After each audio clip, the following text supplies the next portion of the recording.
Okay, awesome. Hello. My name is Brittni Sennett, and welcome to Real Talk with Brittni. I'm joined here today with my friend Melissa. She is a financial coach. She and I met on a great women's networking website called Ladies Get Paid. This session is not endorsed nor sponsored by Ladies Get Paid at all. I wanted to mention that and just be authentic about how we both connected. But we really both connected over our work, the work that we do with clients around supporting their money and their journeys to living their best life through helping them with their money goals. And so, one of the questions I get asked a lot as a financial advisor is, what does a financial advisor do? How are you different from a money coach or financial coach? There's a lot of different words and jargon out there that explains what different people that are kind of like us in different ranges of the money journey do with their clients. And so I thought, let's throw Melissa on the phone. Let's kind of walk through who we are, what we do, and also share a little bit about who our clients tend to be and where we tend to have the greatest impact with our clients to help you just understand if a conversation with someone like us or us could be helpful for you with wherever you're at today in your money journey. So, hi, Melissa. How are you? Nice to see you. Hi, I'm great. Lovely to see you also. And tell us where you're joining us from today. Currently, I am near Waterloo, Iowa, and it is an Airbnb, which is adorable.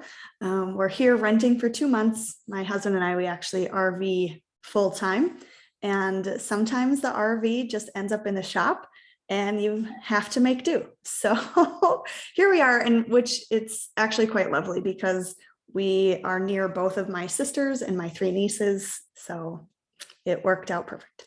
That's awesome, and perfect timing for the holiday season to be near family, which is beautiful. Yes.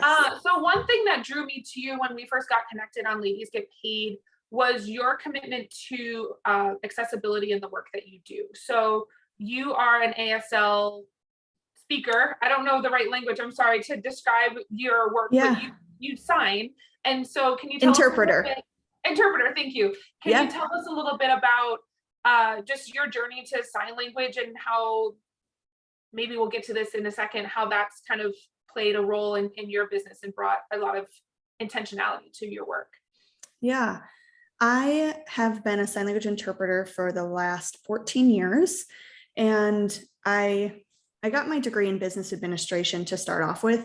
And while I was there, this group of deaf students who were amazing, they'd be signing in the cafeteria, and I just had to know more. And luckily, not luckily that I was staring, because I was staring. I was being very rude. Don't do that.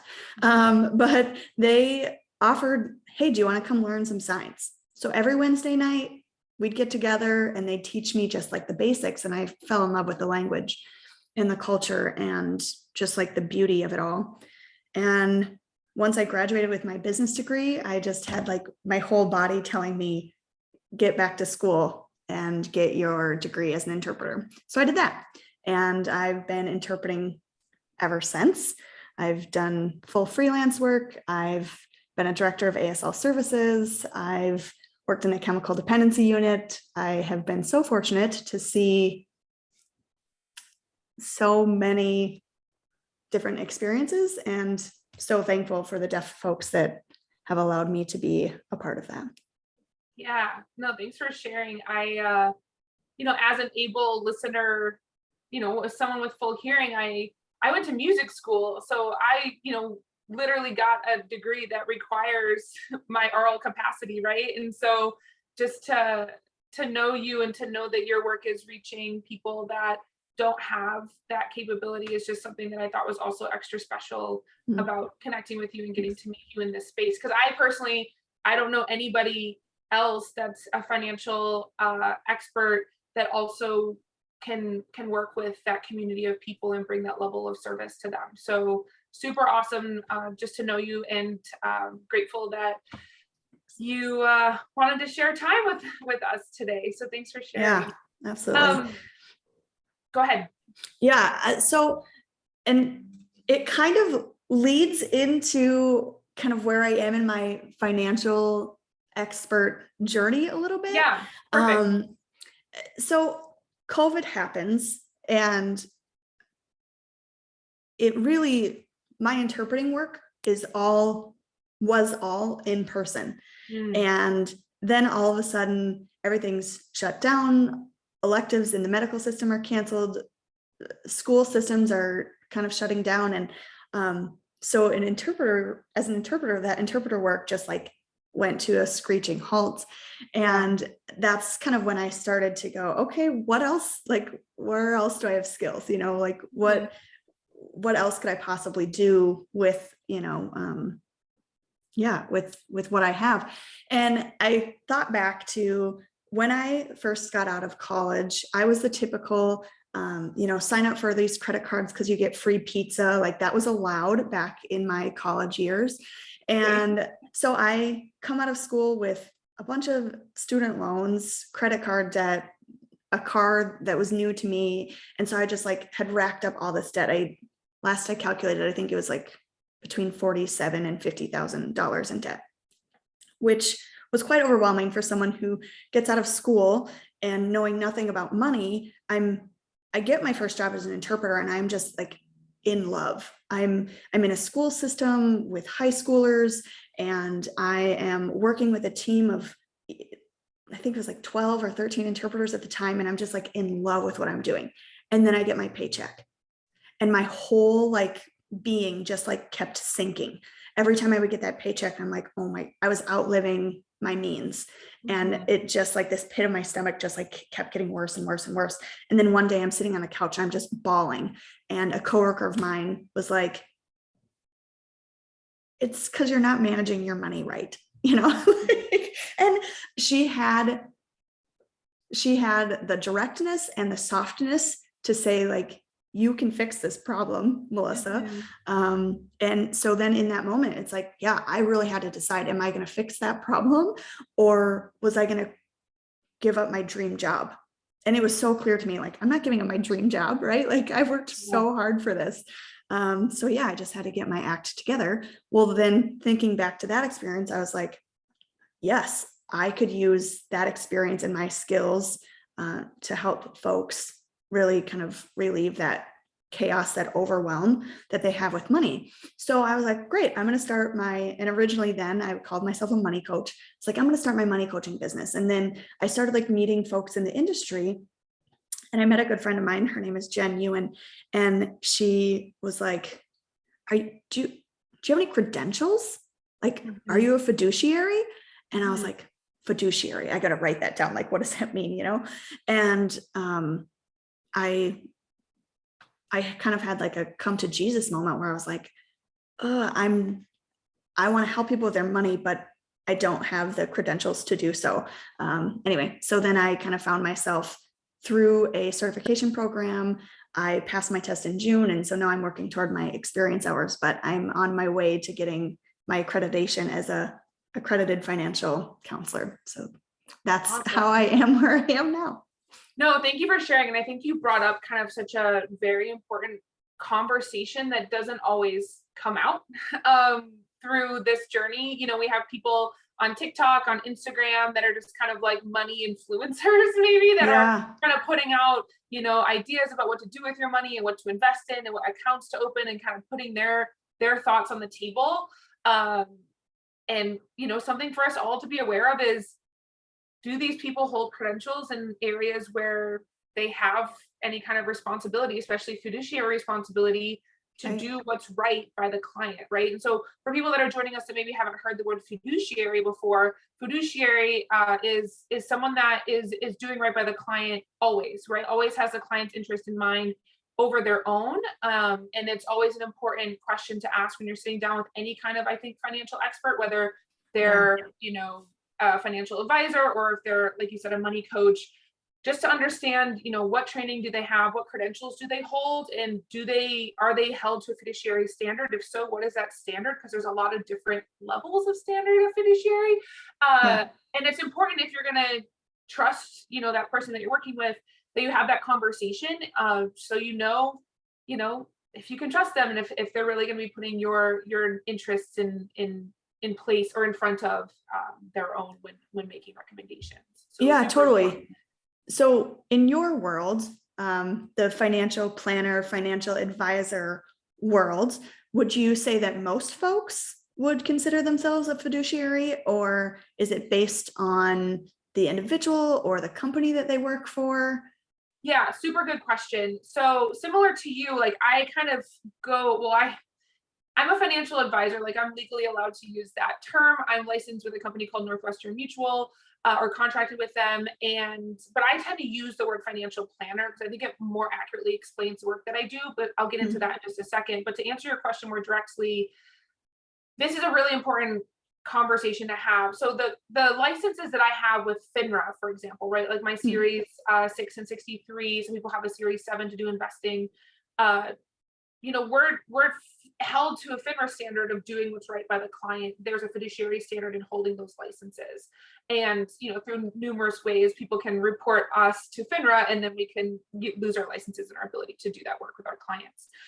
In addition to the licenses that we hold there's other accreditations from other schools that you can get to also kind of demonstrate your expertise and also kind of like up your fiduciary responsibilities. Sure.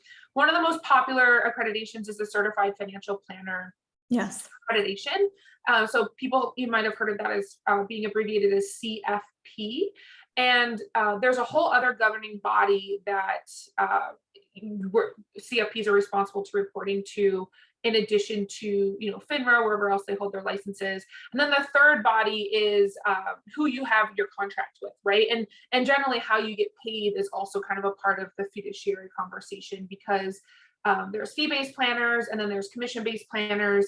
And there's a lot of gray area in between both of those, frankly, around how someone's getting paid. And again, whether they're actually doing the work to put the best interest of the client in front of their own. And so, I'm very clear with my clients how I get paid, my fiduciary responsibilities. And I'm always happy to have that conversation with my clients. And so I would just empower people to make sure you ask when you sit down with someone, what's their fiduciary responsibility, what's kind of like their philosophy when it comes to working with clients, and how do they get paid, because those are all just also really important conversations to have, again, before you engage in a longer term engagement with someone. And then there's our own like moral standards, which you can't always like judge when you meet someone for the first time, but I have a lot of integrity in my personal relationships and in my professional relationships. And so that's something that's also very important to me. Trust and integrity with my clients, and just being honest and having clear communication, which I think when we bring those values to the table, when we have these conversations, we're also allowing the fiduciary side to also be brought by the financial expert, because I can only do as good of a job serving you as you are willing to share with me what you need and where you're at and how you want to be served also, right? So it's not just a bar or an end of the deal that the financial planner has to hold up. Of course, legally we have to, but we also, we use the input from the client to uphold our end of our fiduciary responsibility. So we have to be met with integrity and clear communication and trust, so that we can make sure we're serving each other the best way possible. So yeah, no, that's a good point.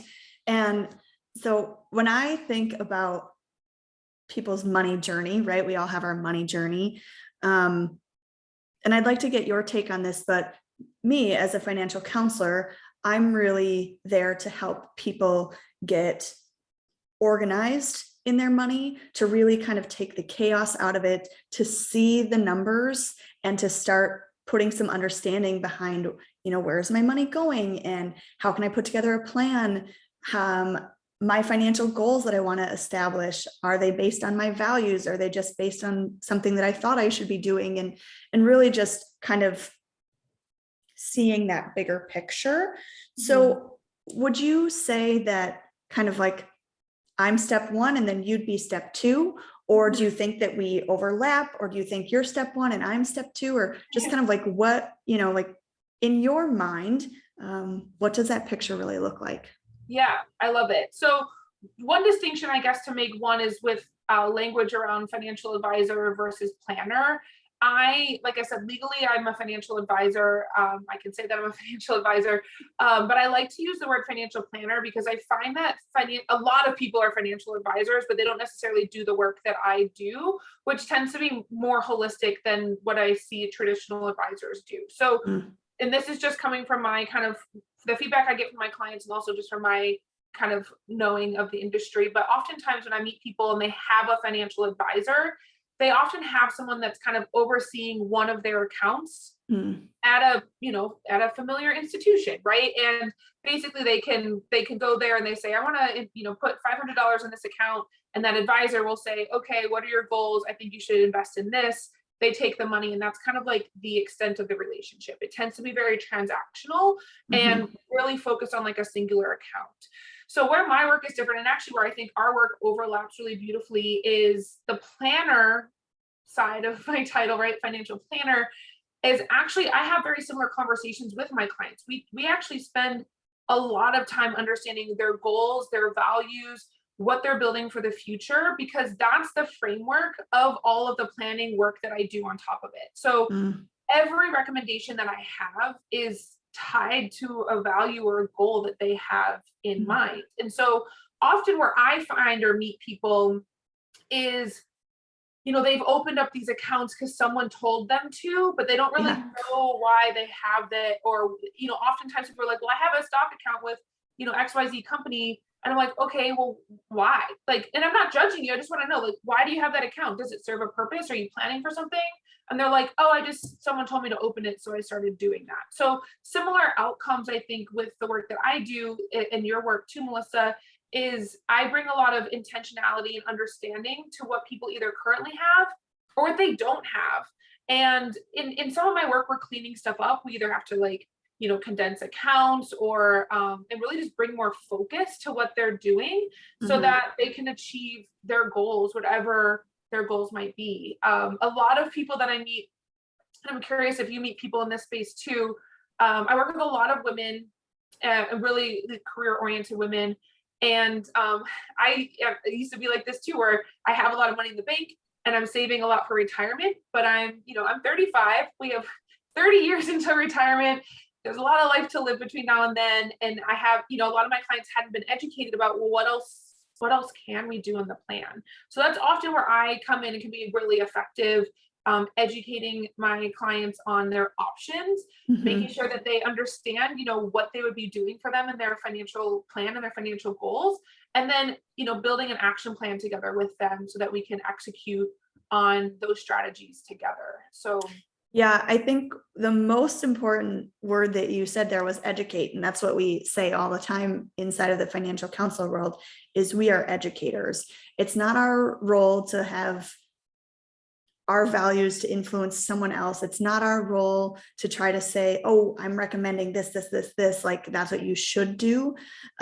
We have this joke that we say, like, we should stop shooting all over people, right? Like, and so as an educator to say, here are options, here are things that we need to know. And then for the person that we're working with to take a look at that and say, okay, this is the plan that I want to work toward. And just that education piece, which is so critical and just gives like that sense of relief to folks to finally be able to start putting pieces together where something that felt so overwhelming and so mystical is no longer the case, which is a lovely feeling. Yeah, I love clients that ask questions. The client that doesn't ask a question makes me a little nervous, actually, because I want to make sure that the plan that I'm building with them resonates and is actually connecting to the future that they're building for them or their families. And so, I don't know, as women, I think sometimes maybe we're kind of taught to like not ask questions. We're kind of socialized that way because it's like rude or we're taking too much time or whatever. But I just want people to know that when people sit down with me, especially women, if you're not asking questions, I might actually push you to and be like, do you have any questions? Because nothing's come up yet. We've been talking about a lot of things, and I just want to make sure this is all like kind of resonating with you. And if it's not, we need to pause and make sure that we're spending the right time on the items that maybe aren't, either resonating or just aren't making sense, or maybe you just don't care about. Like, all of this stuff is important stuff for me to know, to make sure that I'm building the right plan for you. Because the last thing I want to do, like, if I heard that my client was at a party and was like, oh yeah, I have a financial advisor, but like, I have no idea what we're doing, like, she just takes my money, that would be such a diss. I would be so sad if I heard a client say that about the work that I do, because it really is important to me that people feel connected to the planning work that we're doing. Because really, it's to build the life you want to live. Like, I hope that the work and the plans that I build with my clients are inspiring them in the future that's possible for them. And I don't know, that gets me really excited. And I hope my clients are excited about those types of conversations too. Yeah. And I do think you're right. Sometimes it is hard to see, you're like, well, we're talking 10, 20, 30 years down the road. But if you can really help like visualize what that can look like, then that thread can tie through. And I think that's an important comment to make about speaking with professionals like us, because you and I sit down with people in all kinds of different parts of their journey, and we help them put together a plan for all kinds of different dreams. So like, I have some clients that, they're going to work in their corporate job until they're 60, 65, and they're going to retire in Florida, and that's like their picture of retirement and their plan. And that's what we're planning for. And that's beautiful. And I have some clients that are like trying to build homes in Mexico and like live abroad and like, kind of like you, like not kind of live a traditional in one home for 30 years life. And I'm helping them figure out how to retire by the time they're 45 or something. So, the beautiful thing about the work that I think we both do is like, it's built on people's goals. Like, we're starting from a place of common ground on where people are today and where they hope to be in the future. Obviously knowing, like, none of us predicted COVID, right? So like, obviously knowing that things are going to shift and change. And that's also where working with an expert, I think, is really helpful, because I know the next time I sit down with a client, there's at least probably one thing is going to change from the last time we spoke, even if it's a week or two later. People get job promotions or things, or someone gets sick or whatever can change. So it's my job to build not only a plan that is connected to their goals and where they're hoping to go over the next 30, 40, 50 years, but also make sure that it's adaptable enough and we're not putting strategies down that are going to be limiting, that are going to actually be strategies that create options for clients. Like, I know that, I don't know what's going to happen in my life next week, let alone your life, but I do know that where I'm putting my money, if I'm putting it in a number of different places and I'm doing it in the right way, then I'll have options when life presents me with the need to have options. And then I can make choices that are most empowering for me in my situation and where I want to go, right? And I don't have to be strapped by, well, all my money is tied up in my 401k, so I can't do anything, So that's also what I think the work is. And part of that is some people might be putting together a plan for 6 months from now because they want to take a vacation. Great, right? Then we can work on that too. It's not, everything doesn't have to be just the retirement end game, right? Like, there's just so many pieces to that puzzle. So, I've ran into people who have said like, well, I don't know if now is like the right time because I'm not really like set up for X, Y, and Z. And like, you don't have to be set up for anything, right? Like, that's the point of working with a financial expert, is to get those ducks in a row, get the understanding that you want to have. And then, then you can put your plan in place, however short or long term you're looking.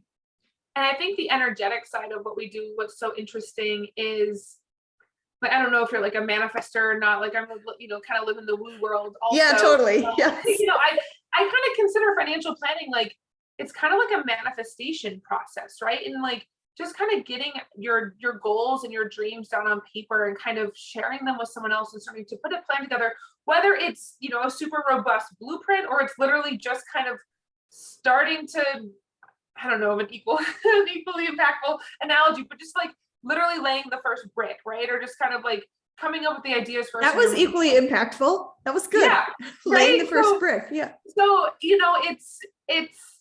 it's all just about where you are in the journey and taking that first step and knowing that there's going to be other steps that follow after that initial conversation.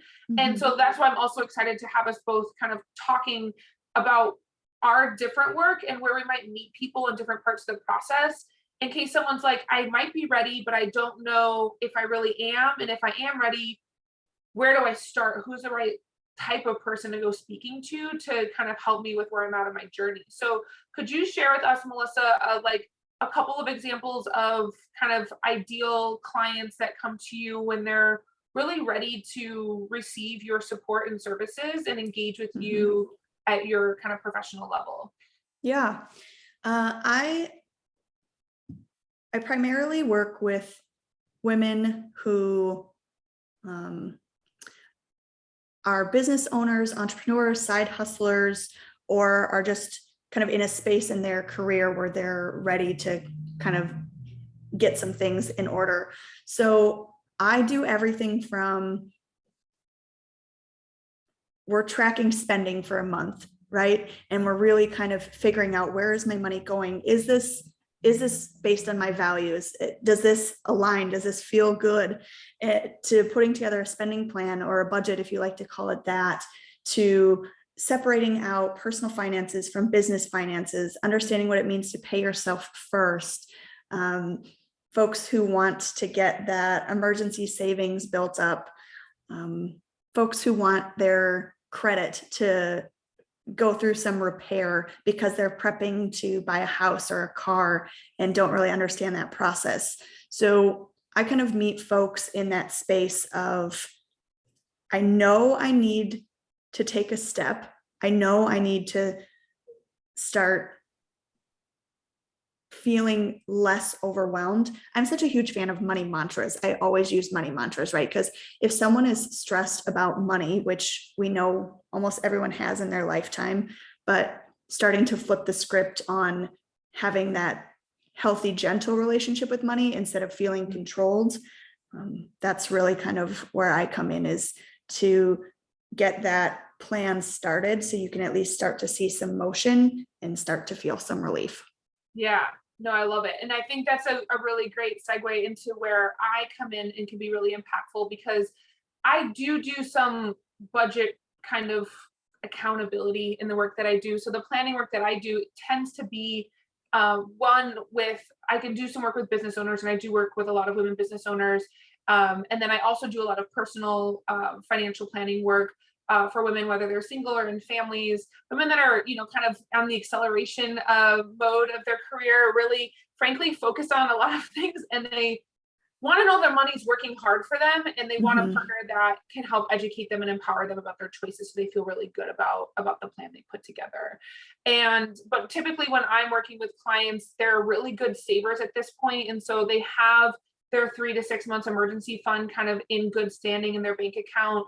They're likely putting a good amount towards their 401k, maybe even maxing out their 401ks. And they're just like, I know I need to be doing more, but I just don't know what else to be doing. And I'm so overwhelmed. Again, the word overwhelmed. I'm so overwhelmed by all of my options. And I just really need help kind of sorting through this and kind of making a plan that's going to be right for me. Again, a lot of values-based conversations. And I also bring a lot of like energy conversations to the table. Again, I'm a fiduciary, so I'm doing the numbers and all the right things for my clients from the financial planning perspective as a fiduciary, but also having conversations about, how does this make you feel? Like, where are you at? Like, and also letting people feel okay to spend the money that they have that's left over. I feel like that's a common trait that I have with a lot of my clients, is they feel a lot of guilt or shame if they're like going out to eat or they're like buying themselves things. And I'm like, yo, if you're maxing out your 401k, we're putting additional money in these other buckets, like you're already saving 20 to 30%. Like, you can go out to eat and chill out. Like, that's why I'm here. I'm here to make sure your money's working for you. And then anything else that's left over, you can spend however you want. And, really kind of working through some of those shameful feelings we have around money and spending, knowing that you check your boxes each month and the rest is up to you to decide how you want to spend it. That's where I think I bring a lot of relief for a lot of my clients, and starting to just reframe a lot of these stories that we have around what our spending habits should or shouldn't be. I think one question that I get a lot that I don't know if you get this question a lot, but a lot of people come to me and they'll say, well, am I where I should be? Is this where I should be? And you had mentioned earlier before we got on recording the shoulds, or maybe you said it already during this recording, we should shitting all over ourselves. And I'm always just like, I don't know, what are your goals? Like, what are you planning for? I can't tell you if you're at where you should be, like, compared to someone else who's 40 or 45 or 30 or 35. Like, what does that even mean? We all have different goals and we all are on different journeys. And that's where I also think, it's good to get educated through like the podcasts and the people on Instagram or like the blogs that we all read. But a lot of that content is created for like the general population, and it's not personalized to our specific goals and needs and wants and desires. And that's where I think also working with experts like us, that's where you take it the next level deeper, and that's where you get another level and more intentional, and that's where you bring more purpose to how you're spending your money every day, is with that kind of personalized planning, the personalized conversations that you have with experts like us. Yeah, I just had this thought that popped up. There was a Twitter feed or a Twitter thread that I was looking at the other day, and someone who was a money, I don't know what they call themselves on Twitter, but they're just like in the financial space. I don't know if they have credentials or not, but they had shared this article that said, I think it was like the average American spent like $400 a month on food or something like that. And everybody in this thing was like, I spend way more than that. I should cut down. And oh my gosh, I can't believe I spend as much as I do. And I'm like just reading this shame spiral that people were putting themselves through. And then I was like, I spend way more than that. And it's just my husband and I. And it's because we love going out to eat and trying new places and like just seeing new food. And that's an experience for us. And so that's something that we hold as a value for us. And so like, yes, that's where we want to put our money. And it was just so fascinating to watch what was transpiring there. And I'm like, oh no, like I don't want these people to then go and, now I've got to make sure I only eat X amount of, and you're just like, I don't even know how you spend only $400 a month on food. That would be like, I think I spend that much in a week. So it's ridiculous. But that also brings up another point that I'm sure we could spend a long time on, is just the amount of shame and kind of pressure and anxiety that this industry generally tries to push people towards to make decisions. My hope for my clients, and I imagine you're aligned in this as well, is I want these conversations to bring inspiration and to bring intentionality and to bring, maybe even creativity and a feeling of ownership over your future and what you're creating. I mean, we're co-creating, we're co-manifesting with our clients this future for them that, is empowering them through the money and the resources that they have to live the lives that they want to live. And so, so that's also, again, why I was just extra excited to connect with you, because I know that we're both aligned on that kind of connection and impact that we hope to have on our clients. We're kind of coming at it in different, facets with our different, skill sets and our different levels of accreditation, but really excited to bring you, just to try and demystify who's a financial coach, what's a financial counselor, what's a financial planner, what's a financial advisor, and just, maybe help people start asking some questions. It's the end of the year, it's holiday time, things are kind of crazy, but oftentimes I do think that having these conversations ends up on people's priority lists for the new year. So if people are trying to get their money stuff in order, what's some good ways to get connected with you, Melissa? It's just kind of a first step. Yeah, I can be found on Instagram, which is _Melissa Mitt, or I can always be emailed at hello@melissamitt.com. Perfect. I love that you shortened your name, because I didn't even try and say your last name. Mittelstaedt, but yes. Mittelstaedt. Okay, not as scary as it looked. I was like, there's an A and an E, and I don't know what that sound or what those letters make. Beautiful. And then in terms of like just getting started with you, do you offer free intro sessions, or kind of what does an initial engagement look like if someone's interested in getting started but not sure yet if they're, your ideal client or if they're ready for your work? Yeah, I do a free 15-minute. And for me, it's very important to meet somebody ahead of them deciding if they want to work with us.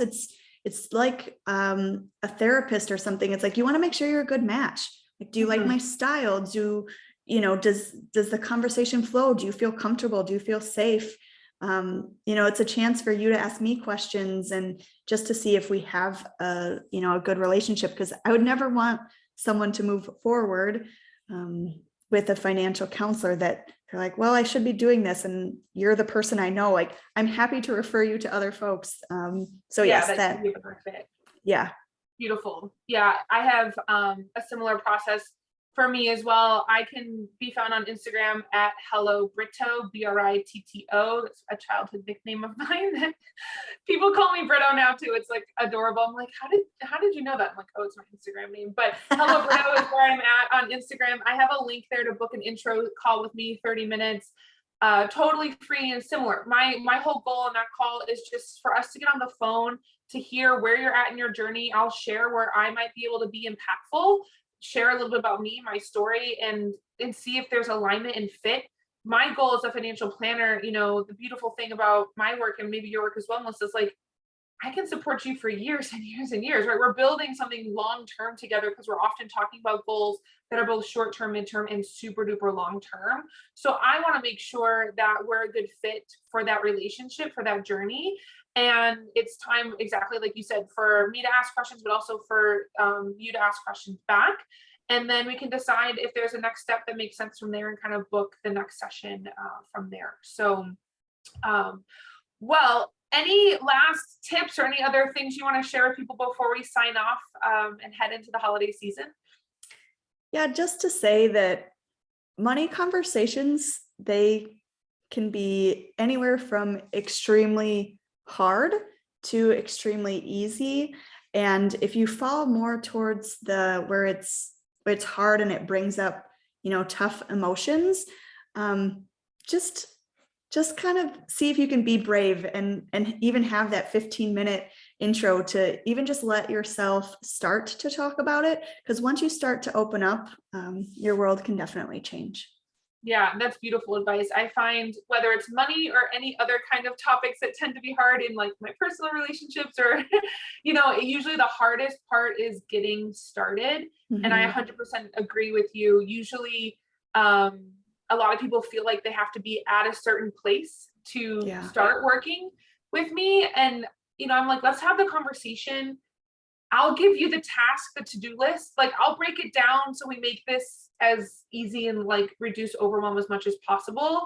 So don't be afraid to get started, dip your toe in, and see where the conversation goes. I think that's great advice. So, well, thank you so much for joining me today. I hope this is a helpful conversation for everyone. And then Melissa and I have already been talking about some other topics that might be of interest, like bringing more values and intention to our money plans. And I even like this whole idea around fear and shame, and maybe there's some like money stories or something we can talk about in the future as well. So hope to have you again, Melissa, sometime soon, and enjoy the rest of your day. Thank you. Awesome. Thank you. Of course.